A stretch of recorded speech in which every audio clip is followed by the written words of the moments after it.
Anin Buju. Today is Thursday, July 9th. And I just got back from All Drum Feast today. They're setting the dates for the fall dances. And have a couple of items I want to talk about today. And one of the first I want to talk about is how Circle of Health works during COVID-19. And there was a Facebook comment asking about it. And so we thought that was a very important question to ask because all band members should know.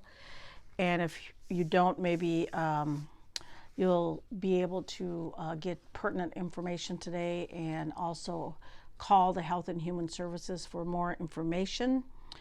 And first, if you are enrolled with the state of Minnesota in the Minnesota Care, all co-pays, fees, and deductibles will have no cost if it is related to COVID-19.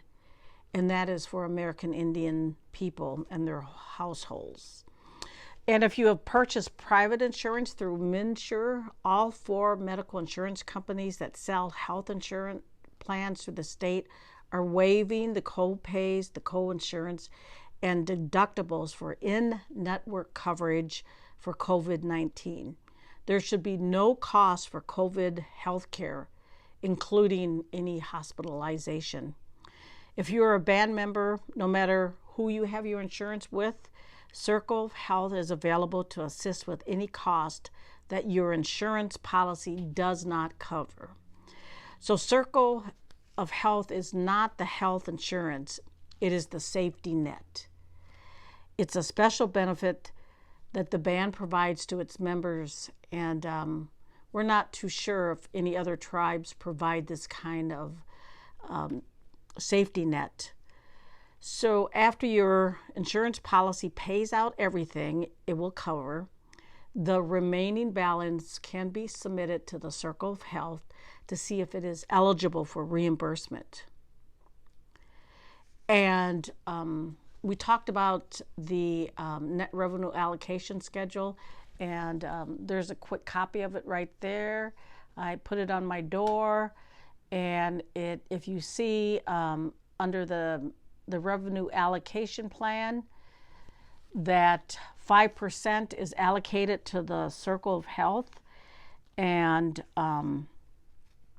that's the revenue that we use to cover any of the Circle of Health kind of payments. So that's very important. We wanted to make sure that we did have a safety net for band members and insurance.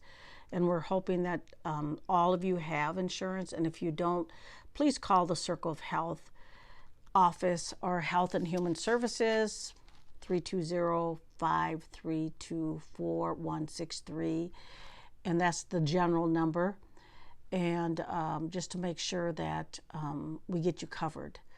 Also, the Commissioner of Health and Human Services, Commissioner Anderson, wanted to remind everybody that the new Health and Human Services building is open, and if you need any medical assistance, that the facility is ready to deal with any of those issues. And again, so make sure that you call and make an appointment, and they can give you the necessary information. And again, as I mentioned, the clinic main number is the same, 532-4163. And the nurse line is 630-0397. 320-630-0397. And then after hours, it's 320-630-0855. And a little piece of interesting news regarding the Pine Grove School. And it is the recipient of a Health Schools Challenge grant from Essential Health in Sandstone. And so what that does, it helps them with their garden. And I was out there a couple of years, and the kids took me out, the students, and showed me all of their plants and all the garden that was going, and they were very proud of that. And so teacher's aide, Terry Holgate, she applied for the grant, so there's going to be an award ceremony at the Essential Health Building in Sandstone.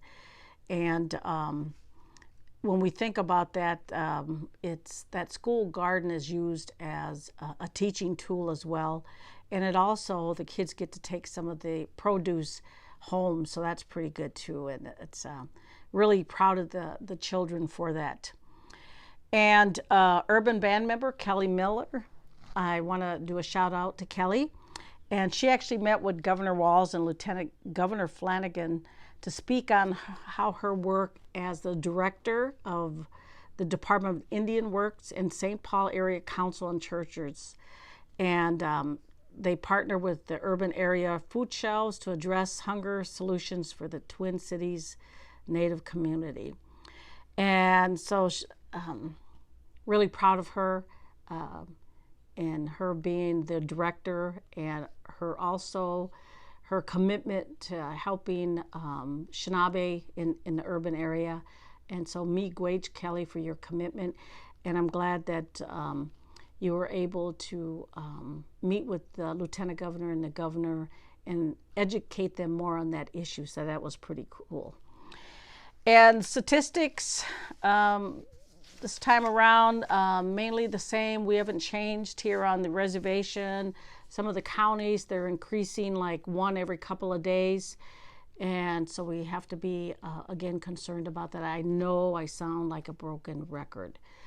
And I stopped at one of the elders today. She asked me to stop over, and it was pretty cool. They have signs in the yard. Please don't come unless you have a mask. We want you to be concerned about our elders, and we are concerned about all, and we want everybody to be safe and not be worried about the COVID. And have a good day, and I will talk to you again. Miigwech.